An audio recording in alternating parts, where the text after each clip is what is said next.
The allegories beneath the science to read the mind and its education only for its explicit lessons would be like studying a tree solely by its bark, missing the hidden rings of growth, the unseen roots that drink from deeper waters.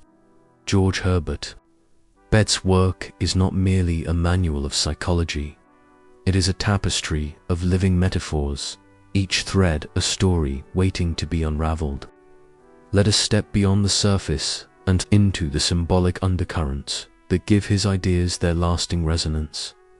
The mind as a river. Consider the mind not as a static thing, but as a river, sometimes rushing, sometimes still, but never the same from one moment to the next.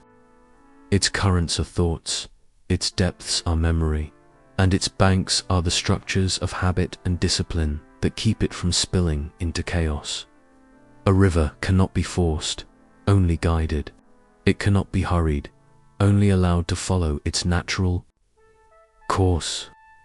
This is Betts' first great allegory.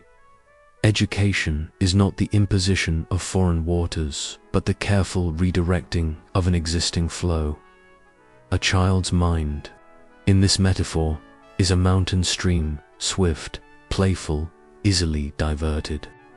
The educator's role is not to dam it, but to steer it toward fertile plains where its energy can be harnessed without being stifled. And what happens when a river is blocked? It either stagnates or breaks violently free. So too with the mind. Coercion breeds resistance, while wise guidance allows for power without destruction. The parable of the two gardeners. Imagine two gardeners tending to the same plot of land. The first is impatient, tugging at seedlings to make them grow faster, drowning them in water, demanding blooms before their time. The second understands seasons, knows that growth cannot be rushed, that sunlight and patience are the true fertilizers. The first garden withers, the second thrives. This is Betts' indictment of forced, mechanical education.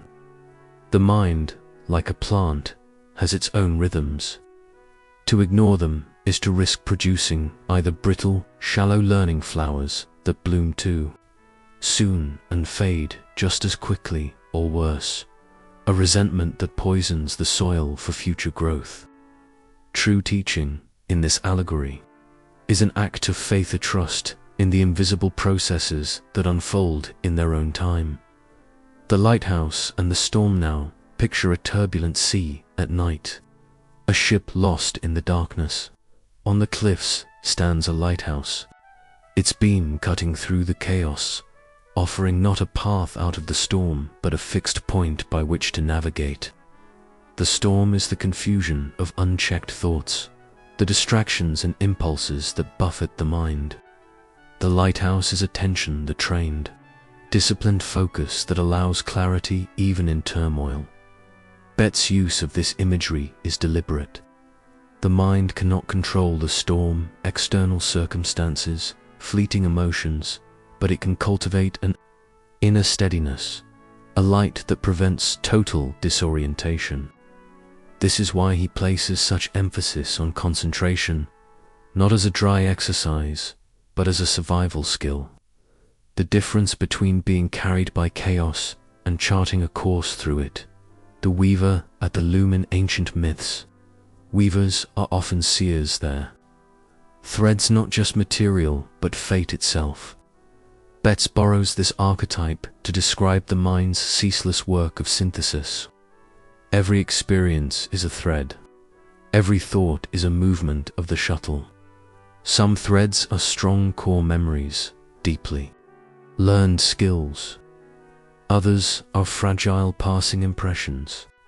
The quality of the final tapestry depends on the weaver's skill, the ability to discern which threads to incorporate and which to let pass. Here, education is the refinement of this weaving. An untrained mind tangles its threads, follows patterns. Without awareness, produces work that is uneven or incoherent. But a trained mind, one educated in the art of its own processes, with intention, creates with purpose. The loom is never still. The question is not whether we weave, but whether we do so blindly or with mastery. The mirror and the lantern. Betts plays with two contrasting symbols, the mind as mirror and the mind as lantern. The mirror reflects what is placed before it, passive and exact. The lantern casts its own light, actively illuminating what it chooses. Most education, he suggests, treats the mind as a mirror, rewarding accurate repetition, demanding reflection of prescribed knowledge. But the true end of learning is to become a lantern, to develop the capacity to generate understanding, to light one's own way through the unknown. This shift from mirror to lantern is the heart of intellectual maturity. It is why Betts scorns rote memorization and champions independent thought. A world of mirrors would be one of endless repetition. A world of lanterns is one of ever-expanding illumination. The bridge between two cities. Imagine two great cities separated by a chasm. One is the city of instinct, where thought is reactive, impulsive, governed by immediate needs. The other is the city of reason, where reflection reigns, where actions are weighed and chosen. Between them stretches a bridge. Education, this is Betts' allegory for the mind's evolution. We are born in the first city, driven by primal wants. Education is the crossing into the second, a rejection of our origins, but a transcendence of them. But here's the crucial detail. The bridge is not a one-time passage. We walk it every day, every moment of choice between impulse and intention. To educate the mind is to strengthen this bridge, to make the crossing swifter, surer. The symphony of the self. Finally, consider the mind as an orchestra.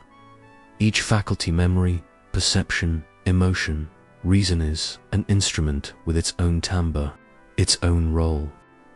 Untrained, they play at random, a cacophony of conflicting noises.